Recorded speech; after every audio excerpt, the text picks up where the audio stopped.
कहीं पवित्र आत्मा परमेश्वर। सब लोग अपना एक हाथ अपने सीने पर रखिए, आप दूसरा हाथ स्वर्ग की ओर उठाइए और कहीं पवित्र आत्मा परमेश्वर, मैं आपका स्वागत करता हूँ मेरे मन में, मेरे हृदय में मैं आपका स्वागत करता हूँ पूरी आत्मा से। पवित्र आत्मा परमेश्वर, केवल आप ही मुझे समझ सकते हैं, आप ही मुझे जान सकते हैं। मुझ पर चित्त लगाइए और मुझे छू लीजिए, मुझे बदल दीजिए कि मैं एक उपयोगी वस्तु बन जाऊं, आदर का वस्तु बन जाऊं, मैं प्रभु की सेवा कर सकूं और दर्शन में आगे बढ़ सकूं। यीशु मसीह के नाम में आमीन। Hallelujah, praise the Lord. ताली बजाएंगे परमेश्वर के। कितने लोग खुश हैं? हाथ उठाकर दिखाएंगे। खुश हैं? Praise the Lord. इस खुशी का एक कारण है और हम चाहते हैं कि सब लोग इसको ध्यान से समझें और नए लोग भी, जो भी नए चर्च में आते हैं, तो आप सबसे एक बात कहना चाहेंगे कि मदद कीजिए लोगों को प्रभु में बढ़ने से। क्या करिए? उनकी जब भी हम किन्हीं को चर्च में बुलाते हैं तो शुरुआत का कम से कम 5-6 संडे उनके साथ लगना पड़ेगा, क्योंकि वो नए हैं, बहुत सी चीजें उनको नहीं मालूम, क्या करना है, कैसे करना है, और इतना देर तक प्रार्थना में बैठने का कभी अनुभव नहीं होता है ना, कि आधा घंटा खड़ा रह करके आराधना का गीत गाएं या फिर वचन सुन पाए। इन चीजों का अनुभव नए लोगों के पास नहीं होता है और दुष्ट आत्माएं इसका लाभ उठाना चाहती हैं। वो उनको मनों में डालती हैं कि क्या हो रहा है ये सब। इसलिए हम जो प्रभु में बढ़े हुए हैं, हमें लोगों की मदद करने की जरूरत है। ये आमीन। और इसके लिए आपको पवित्र आत्मा बुद्धि देंगे। हम आपको बुद्धि देंगे और उससे अधिक पवित्र आत्मा आप सबको बुद्धि देंगे। तो आपको पवित्र आत्मा का मदद करे हमेशा, हालेलुया, ताकि परमेश्वर का राज बढ़ पाए। जो भी नए लोग आए, उनके दुखों के बारे में, उनकी परेशानियों के बारे में परमेश्वर को पता है। लेकिन यदि सब लोग पास्टर के ऊपर छोड़ेंगे या मैम के ऊपर छोड़ेंगे कि यहाँ से सारा बात समझाया जाए, तो फिर हम लोग क्या कर बैठेंगे? जिस चीज के लिए यहाँ हम हैं वो शायद नहीं कर पाएंगे, है ना। तो आप सब लोग इस बात का ध्यान रखिए कि जब भी नए हमारे बीच में कोई भाई बहन आते हैं, आप उनकी मदद करना है। जब वो आराधना नहीं करते हैं तो उनको चुपके से समझाना है कि वो भी आराधना करें, खड़ा हो, बैठे, जो यहाँ से बताए, क्योंकि निर्देश में ही आशीष है। निर्देश में ही आशीष। आप लोगों को हम समझाएं ये बात, निर्देश, सलाह मानने में ही आशीष है। एक व्यक्ति हो सकता है कि बाहर से आए और खूब बीमार हो और आ करके मेरा पैर पकड़ ले और रोते रहे और चिल्लाते रहे कि पास्टर जी मेरे पास ये परेशानी है, ये परेशानी है, ये परेशानी है, और शायद उसके साथ कुछ अच्छा ना हो। ध्यान से समझिएगा मेरा बात। वो आए और 1 घंटा रोए, प्रार्थना करे, यीशु मसीह ये कर दीजिए, वो कर दीजिए, ये दिक्कत है, वो दिक्कत है, लेकिन शायद वो कुछ भी कर ले और उसका जिंदगी शायद नहीं बदलेगा। लेकिन एक व्यक्ति आए और कहीं पर भी बैठे और वचन सुने, सलाह माने, जब हाथ उठाने के लिए कहा जा रहा है तो हाथ उठाए, बैठने के लिए कहा जा रहा है तो बैठे, आंख बंद करने के लिए, यानी ये छोटा छोटा बात जो मानेगा, तो वो उस रोए हुए आदमी की अपेक्षा इसके जिंदगी में परमेश्वर ज्यादा काम कर पाएगा। समझ गए मेरा बात? तो हमें मदद करनी चाहिए अपने आसपास बैठे हुए लोगों की कि भाई या बहन आप भी ये करिए, ताकि हम लोग जो यहाँ पे हैं हम लोग क्या कर सके, आगे का काम कर पाए। आमीन, हालेलुया। आप लोग आज मैम का गवाही सुने तो आप लोगों को समझ में आ रहा होगा कि कितना परिश्रम करने का जरूरत है अपने परिवार को शैतान से छुड़ाने के लिए, हाँ कि ना? अब यदि मैं परमेश्वर का एक सेवक होकर, अभिषिक्त होकर, एक प्रेरित होकर इतना हमको लगना पड़ा, तो आप समझ सकते हैं कि आप सबको कितना लगने का जरूरत है, हाँ या ना? Praise the Lord. लेकिन एक चीज संभव है, यदि आप धीरज रखेंगे, यदि आप विश्वास रखेंगे और सलाह पर चलते रहेंगे, तो परमेश्वर परिस्थितियों को आपकी गवाही में बदल देगा, जैसा कि आप अभी सुन रहे थे। हालेलुया। परमेश्वर परिस्थितियों को क्या कर देगा? किस चीज में बदल देगा? गवाही में बदल देगा। आपकी कहानी को बदल देगा परमेश्वर। पहले आपका कहानी कुछ और था, लेकिन अब परमेश्वर आपका कहानी बदल देगा। Hallelujah, praise the Lord. और ये चीज हम सबको समझना है। मसीही जिंदगी बहुत अच्छा जिंदगी है। कहिए अपने बगल वालों से, मसीही जिंदगी बहुत अच्छा जिंदगी है। इससे बेहतर कुछ नहीं, इससे बेहतर कुछ नहीं है। हालेलुया। ये वो जिंदगी है जहां पर आप खुलकर हंसते हैं और आपको पता नहीं होता कि ये खुशी कहां से आ रहा है। हालेलुया। ये वो जिंदगी है जो 70 साल, 80 साल और 100 साल तक के लिए नहीं है, ये हमेशा तक के लिए है। आपको पता है स्वर्ग में हम सब लोग एक दूसरे को मिलने वाले हैं और एक बहुत बड़ा टेबल लगा हुआ रहेगा वहां पे। हाँ, मुझे नहीं पता कि बहुत सारे पास्टर लोगों को इन चीजों के बारे में पवित्र आत्मा नहीं बताता, जबकि उनको जानना चाहिए। हालेलुया। एक बहुत बड़ा टेबल लगा हुआ होगा, एक बहुत बड़ा टेबल जिसका छोड़ कभी खत्म नहीं होने वाला है, इस प्रकार का। और सब प्रभु में जो परमेश्वर के सेवा करने वाले लोग हैं, जो बदनामी में भी, कंगाली में भी, दूसरों का ताना सुनते हुए भी प्रभु के लिए खड़े हैं, यीशु मसीह के सामने उस टेबल पर हम सब बैठ करके, और वहां पर खाना परोसा जाए और हम सब खाने वाले। हालेलुया। स्वर्ग में हमेशा हमेशा के लिए ये सब होने वाला है। आपको पता है, अभी तक हम कुछ स्टूडेंट्स को ये बात बताया करते थे, आपके पास 2 पंख होगा,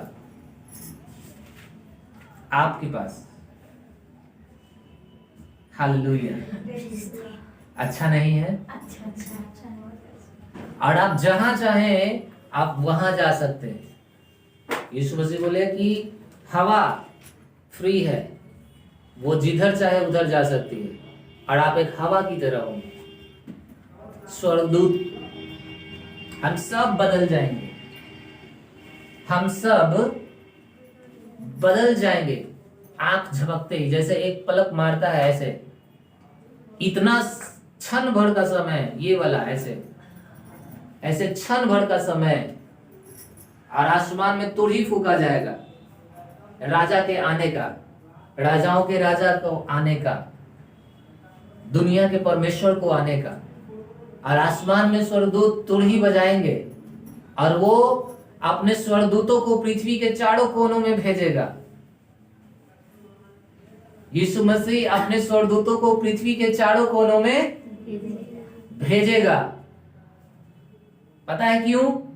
अपने सब चुने हुओं को इकट्ठा करने के लिए, सब चुने हुओं को इकट्ठा करने के लिए, सब चुने हुओं को इकट्ठा करने के लिए, जिन्होंने इस पृथ्वी पर रहते हुए यीशु मसीह के नाम में विश्वास किया, जो लजाए नहीं यीशु मसीह का लोग कहलाने से, जो लजाए नहीं मसीही कहलाने से, जो डरे नहीं दुनिया वालों से, जो परेशान नहीं हुए, जिन्होंने धीरज रखा, जिन्होंने अपने मुंह से कहा यीशु मसीह मेरा प्रभु है। हालेलुया। मैं विश्वास करता हूं कि यीशु मसीह मेरे पापों के लिए मरे, गाड़े गए और 3 दिनों बाद मरे हुए में से जिंदा हो उठे। जिन जिन जिन लोगों ने पूरे मन से इस बात पर विश्वास करके उसको पुकारा अपने जिंदगी में, उन सब चुने हुए लोगों को इकट्ठा करने के लिए, हम सब को इकट्ठा करने के लिए वो अपने दूतों को भेजेगा। हमारे कपड़े यही रह जाएंगे, शरीर बदल जाएगा और हम प्रभु के साथ हवा में, और वहां से फिर हम लोगों को शिफ्ट किया जाएगा। हालेलुया। और तब इस दुनिया पर शुरू होगा तबाही, इस पृथ्वी पर शुरू होगा तबाही, जिसके बारे में लोग कहते हैं कि पृथ्वी नष्ट हो जाए, कुछ होगा। वो वास्तविकता है कि वो होगा, क्योंकि तब शैतान इस पृथ्वी पर आएगा और वो 7 साल तक इस पृथ्वी पर राज्य करेगा।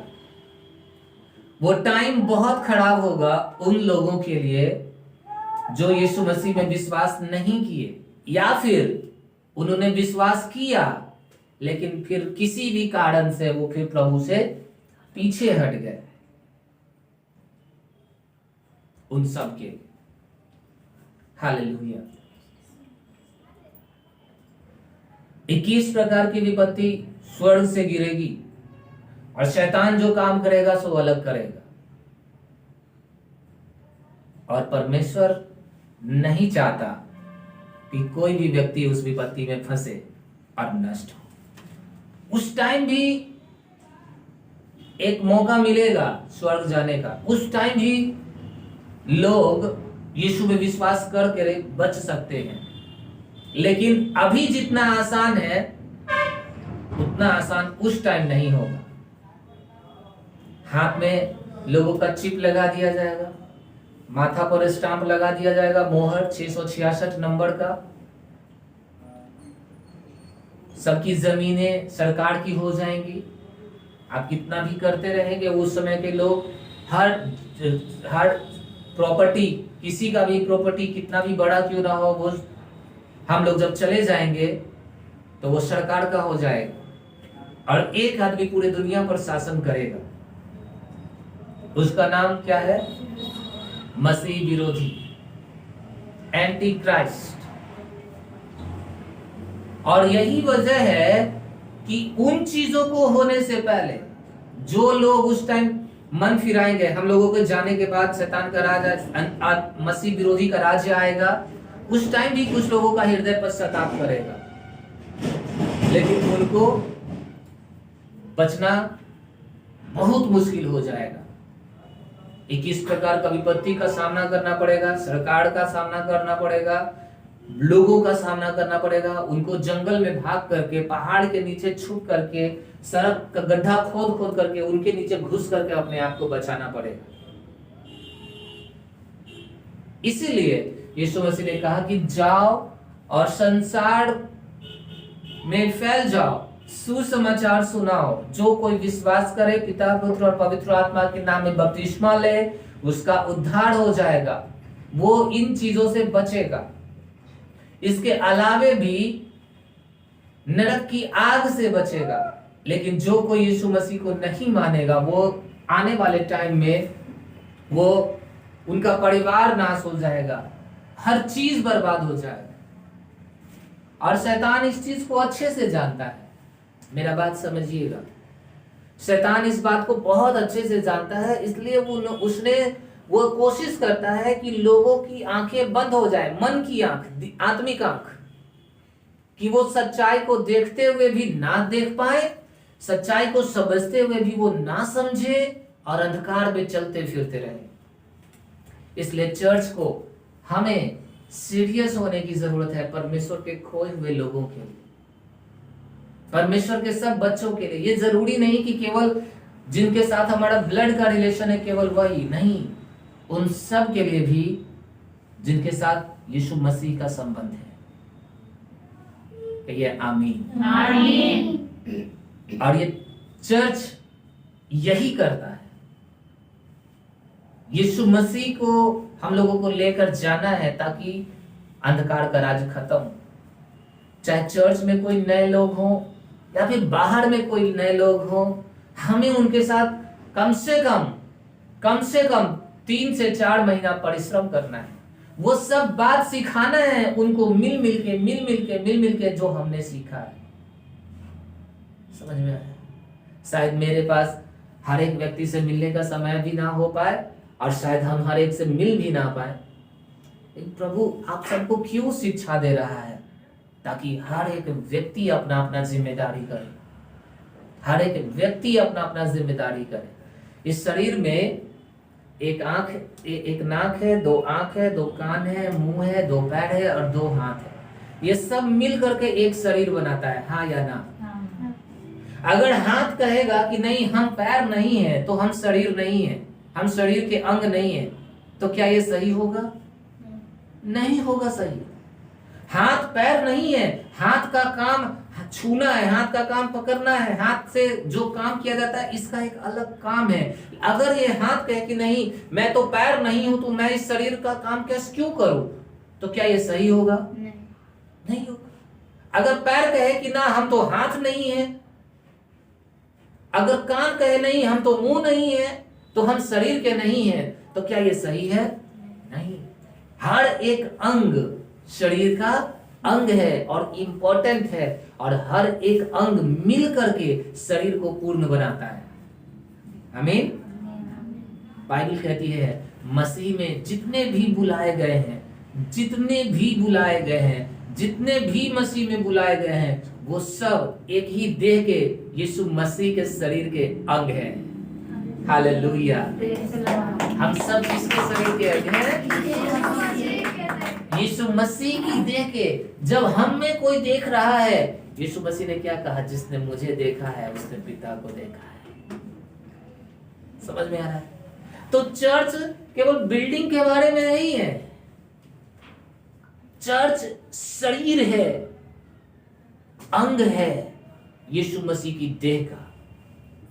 और अगर अंग में सबसे निचले हिस्से पर भी अगर कोई चोट लगे तो दर्द पूरे शरीर को पहुंचता है। पता है आपको?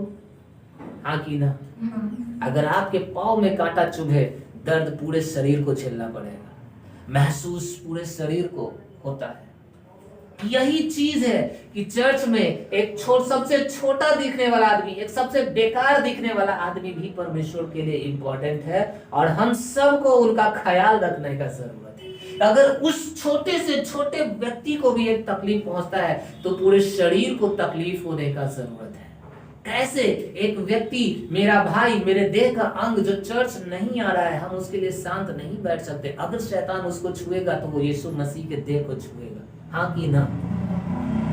अगर दर्द आपके पैर में हुआ है, वो दर्द धीरे धीरे पूरे अंग पर फैलेगा। इसलिए शैतान के कामों को रोकने के लिए हम सबको इकट्ठे मिल करके काम करने का जरूरत है। ये बात अलग है कि आदमी पहचाना जाता है चेहरे के द्वारा, लेकिन काम पूरे अंग का होता है, हाँ या ना? इसलिए पास्टर के काम अलग है, हाथ का काम अलग है, मुंह का काम अलग है, लेकिन हर एक व्यक्ति क्या है? इंपॉर्टेंट है। कितनों को समझ में आ रहा है? यही वजह है मैं अपने चर्च के हर एक व्यक्ति को बहुत इज्जत करता हूं। मैं ये नहीं देखता कि कोई मुसहरी से आ रहा है या फिर किसी बड़े खानदान से आ रहा है, मेरे लिए सब बराबर होता है। कितने लोग समझ रहे हैं मेरा बात? आप सब यीशु मसीह की देह के अंग हैं। हालेलुया। Praise the Lord. आपका शरीर पवित्र आत्मा का मंदिर है। और वे लोग जिनको प्रभु हमें लाना चाहता है, प्रभु चाहता है, परमेश्वर चाहता है, वो भी हमारी देह के क्या हो जाए, क्या हो जाए, क्या हो जाए, अंग हो जाए।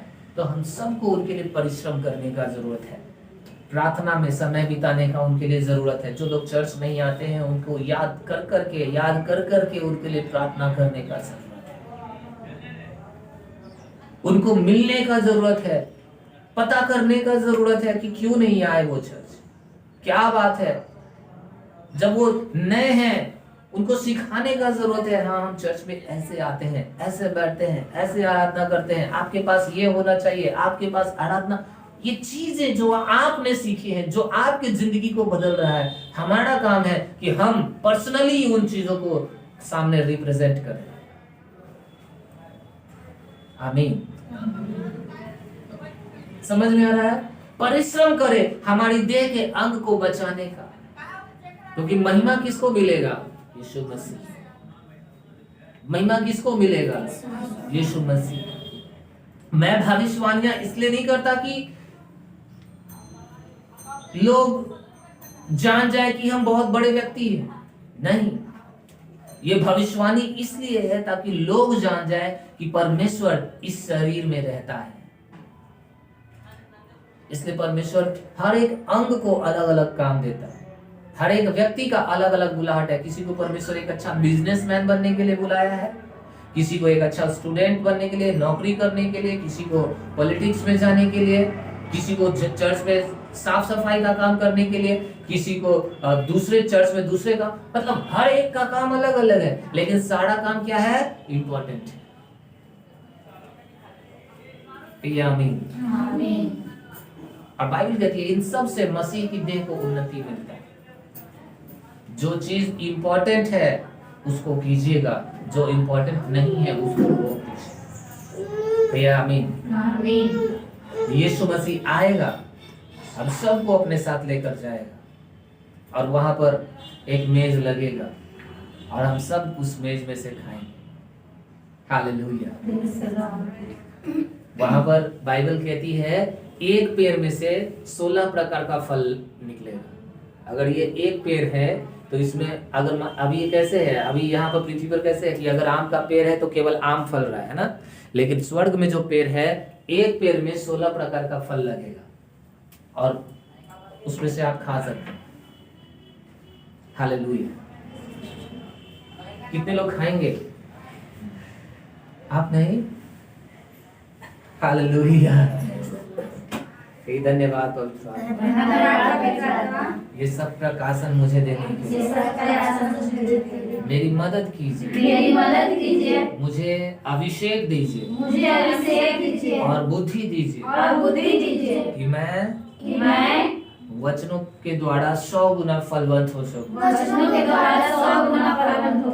मैं खुद भी सीखूं और बहुतों को भी सिखा सकूं, मसीह में ला सकूं। यीशु मसीह के नाम में। आमीन। हालेलुया। और